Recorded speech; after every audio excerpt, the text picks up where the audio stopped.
In today's video, I'm going to be discussing a 5% or 6% unemployment rate and how this would plunge the United States economy into a major recession. I have all the details for you right here in the video. Let's get into it and discuss what's going on. First off, thank you so much for liking and sharing this video with those buttons right down below. I really do appreciate it. Also, if you're new here or if you haven't done so yet, please make sure to subscribe to the channel as well. Thank you so much. Really appreciate your support.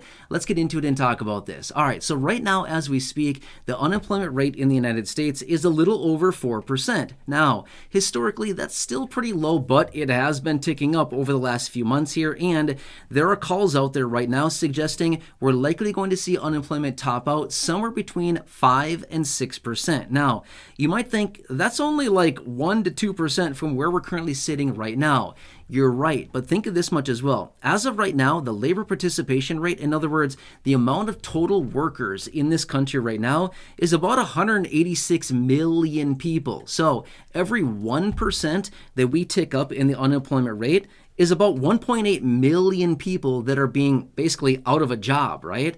So when you look at it that way, basically if we go up by 2% in the unemployment rate as of right now, so a little over 6%, yes, it would only be a 2% increase, but that's about 3.6 to 3.7 million more people out of a job than currently what are out right now, okay? So when you start looking at it that way, that's like, oh wow, okay, now we're talking like some serious numbers now, right? Now we're pushing millions and millions and millions of people that are currently out of work as a result, right?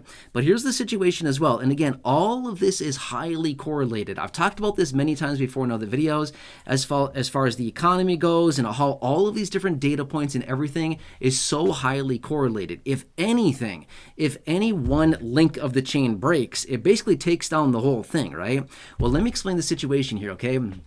So over the last several months here, we've been seeing declining retail sales. In other words, you and me and basically everybody else out there, we're not buying as much junk from the stores retail, right? In other words, we're not going out to the stores as much, and when we do, we're not buying as much. We're probably buying more necessities. We are, I'm not sure about you, buying a lot more necessities and probably holding off on a lot of the discretionaries, the things that we don't need and that we want, but say, we'll wait a little while. You know, there'll be a sale, or, you know, I can get it next year, things like that, right? A lot of people are dealing with this, especially with high inflation, high interest rates, you know, floating balances on credit cards, the list goes on and on. But when a lot of us, a huge percentage of the population, again, you and me and everybody else out there, cutting back on retail, you know, buying things, retail sales are starting to slump a little bit. Okay, why do we care about the retailer? Well, we don't really care that much, but we do care to some degree. Here's why. Because these retailers, as they're having less sales coming in, this means less revenue. Less revenue means less profit. Less profit means, sorry, we need to cut our payrolls a little bit. In other words, sorry, chop chop, some people need to go, okay? So as a result, they start to lay people off. Now, when they lay people off, this means more people becoming unemployed. When they lay people off and people become unemployed, what do? They either find a new job quickly or they start receiving unemployment benefits from their state. Well, generally, unemployment benefits replace about 40% or so of somebody's earned income. It's not much to live on, but it is a little bit of a supplement for a short amount of time that they can live on for a little while, and then they have, you know, basically have to get a job to basically make ends meet, okay? But here's the thing. When people get unemployed, and again, in this example, if unemployment goes up by just say 1 to 2%, now we're talking say 3.6, 3.7 million more people that are unemployed. Do you think those people are going out spending all kinds of money and having all kinds of fun and doing stuff? No. They're probably sitting at home on Friday and Saturday nights, you know, doing nothing because, you know, they have no money. They're probably only buying the bare necessities. They're probably not buying anything extra. Meanwhile, a bunch of other people are doing the exact same thing because of high interest rates and inflation and all stuff like this.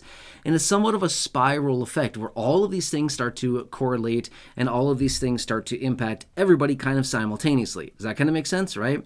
So anyway, when you look at the big picture here, yes, we could easily see inflation go up, we could easily see the unemployment rate go up even more compared to what we're sitting at right now. In fact, I expect it to, okay? Even though we're sitting a little over 4% right now, historically it's still very low.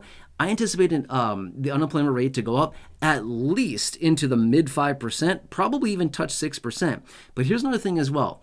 Do you think when we get up to, say, a mid 5.5, a 6% unemployment reading, do you think that's maybe going to instill maybe, I don't know, a little bit of fear into people where they're saying, uh-oh, get ready, here comes the big one, the big R, recession? Do you think that's going to be happening? Do you think people are going to be cutting back? Do you think businesses are maybe going to start lightening up on their payrolls, lightening up on inventory, maybe lightening up on a bunch of different things because they foresee the storm clouds coming on the horizon? Absolutely. They're already doing this. Businesses are already doing this. They've been preparing for a while now. They know that something is coming. They know that what we're dealing with right now with high inflation and these high interest rates is not sustainable. They absolutely 100% know this, which is why they've been laying people off and why they've been cutting back a little bit, because they see, hey, we need to preserve capital. We need to stack cash. We need to be able to weather this storm here. We need to be able to come out the other side and still be afloat rather than capsized, right? It's kind of the name of the game of business, right? You got to come out the other side. But anyway, they've been preparing for a very long time, but it's somewhat of a self-fulfilling prophecy as well. When we see all of these different things kind of piling up, a lot of people say, uh-oh, here it comes that big old recession we've been hearing about. Let's cut back a little bit. Let's preserve. Let's cut back and save a little bit, okay? Now, obviously, this is not the case for everybody, but some people do this. And every single person that cuts back a little bit, every single consumer that's saving a little bit more and spending a little bit less, that's less money going into the economy. When the economy is not getting money, because that's what operates the economy. I mean, think of this. I know a lot of people say, oh, money doesn't matter.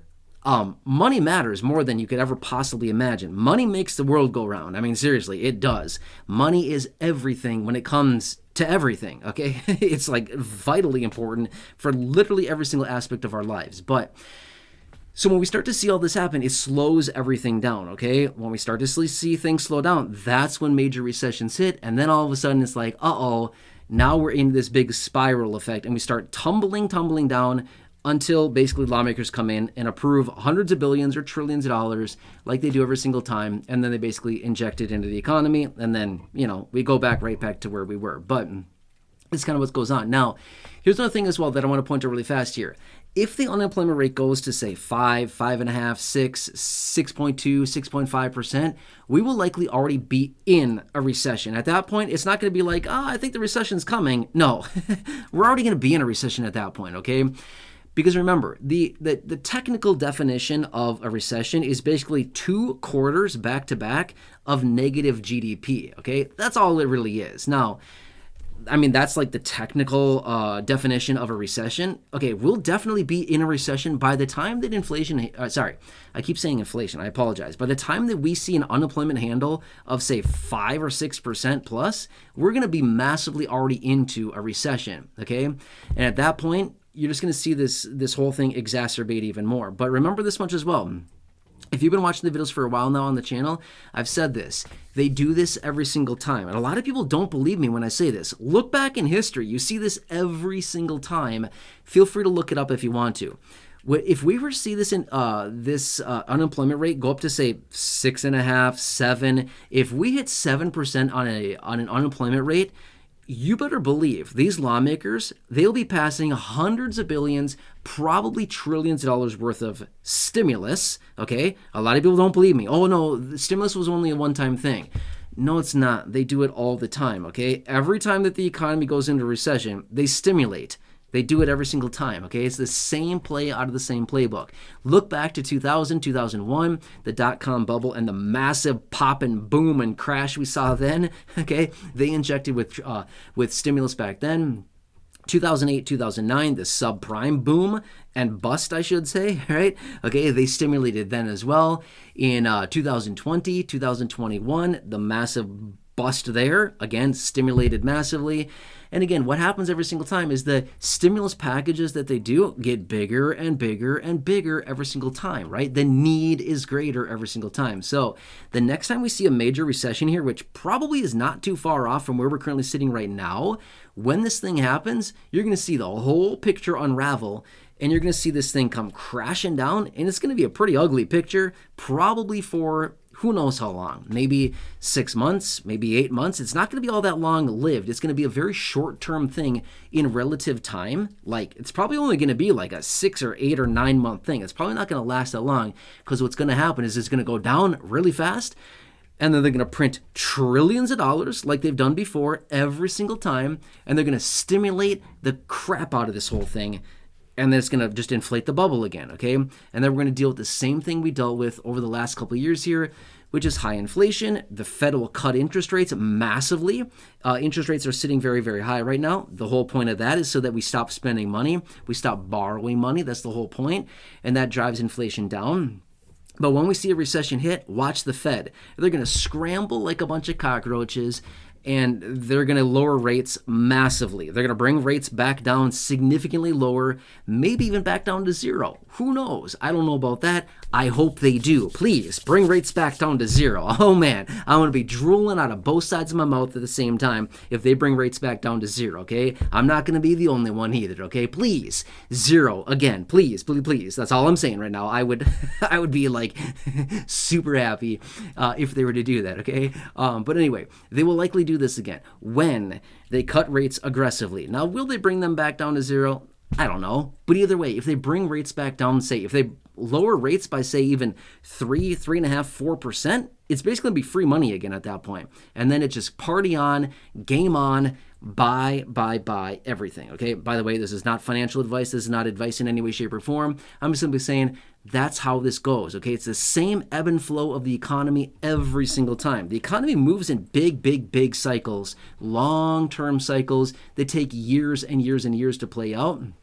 But when you see these cycles come in, when you see these troughs come in, when you see the major economic crash and burn, man, there's opportunity. Like, wow, opportunity, right? So again, not such a bad thing at all.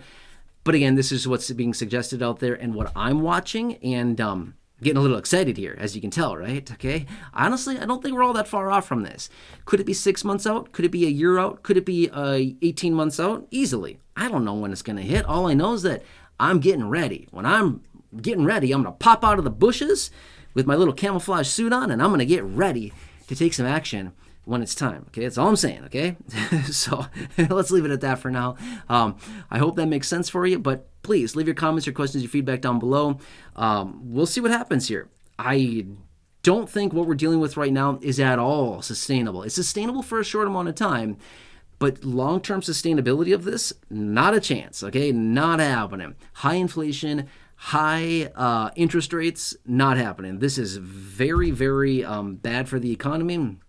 And it's all going to come home at some point. This is all going to come into fruition, even though they continue to act like, oh, no, we're just going to skate right on by and we'll be fine. Nope, sorry, not going to get out of this one without a big crash and burn. I highly doubt it. That's my opinion anyway. So please, again, subscribe down below, like the video, share the video, leave your comments, your questions, your feedback down below. Check out the other videos here on the channel, the thousands in the video library, the ones had a little hiccup there. The ones I've hand-selected for you down below in the comment section. And right now, pop on my screen, you'll see some videos there as well. Please check out one of those. Thank you for watching. Really appreciate it. Have a nice day, and I'll catch you again later.